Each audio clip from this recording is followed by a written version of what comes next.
So that leads to a next question. We often hear, okay, we got to throw more money at a failing school because the problem is lack of resources. Talk to me about that. I'll start with a quick story. I used to work in a nonprofit that did sustainability projects after African countries have come through a period of civil war.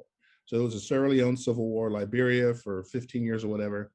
And the problem they were having is that they had sent over teachers, administrators from America to try to reset up the education system there, and they were having no luck.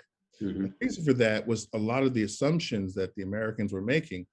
You might have 25 kids that show up to a class, and then once the word spread throughout the bush, they call it, Yeah. you might have 100 kids the next day. But these were kids that would travel for miles to come to school. They were enthusiastic about becoming to school. And it was a matter of trying to figure out how to deal with capacity, et cetera, et cetera. Now, these schools made good progress on about $100 a month. If you look at the education system we have now, most students at Harvard are on financial aid.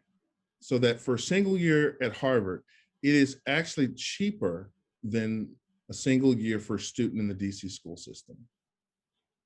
So money has nothing to do with it. They figured out, during the Obama administration, because they threw all kinds of money and grants and funds at things, and it did not do any better. You can't take a teacher that has a bunch of kids sitting in a classroom, throw money at them, and expect that the class is going to get better because the teacher makes more money. It doesn't even make sense. Yeah. When it comes to buildings and facilities, those types of things, I mean, this country got to where it was without education, comfort, convenience, et cetera, et cetera. So there was a lot of school consolidation.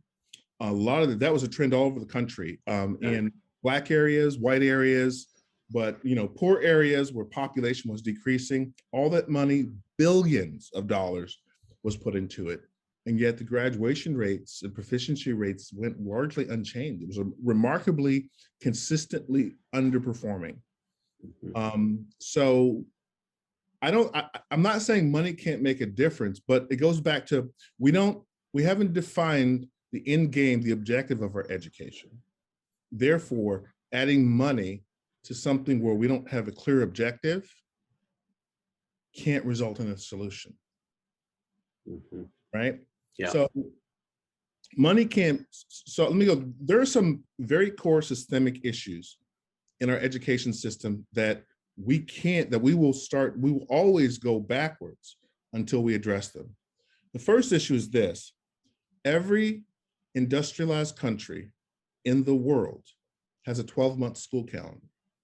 America has the shortest school calendar of any industrialized country, okay?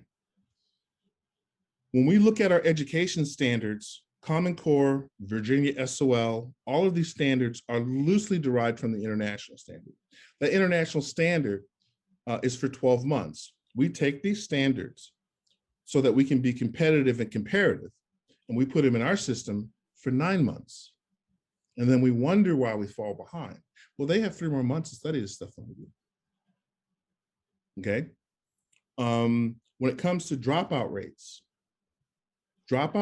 are lowest in the countries with year-round school, right? Because poor communities don't typically go on vacation during those 3 months.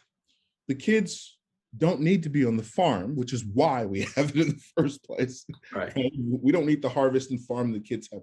We don't need any of that. What it results in the inner city is that's the highest gang recruiting time. Yeah. Right?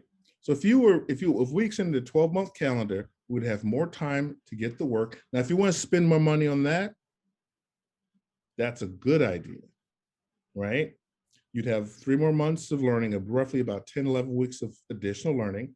It would match up to the international calendar. It would match up to the timeline of the international standards in terms of what needs to be put into the class. And it would take kids off the street and have less of an opportunity to get involved with things like crime. And then finally, most kids, they forget a lot during the summer, and the first part of the next year is spent talking about the last part of last year, right? Mm-hmm.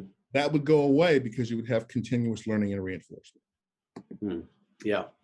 Interesting thoughts there, and certainly a lot of conversation around that. And uh, I think there's evidence-based concepts there that would prove that um, it's not a bad idea. I think the challenge always is it's hard to change things we've always done, Yeah. and then people like to have their vacation times and their so forth. And that's all. We get that. There again, it's how do we find solutions that actually make everything better.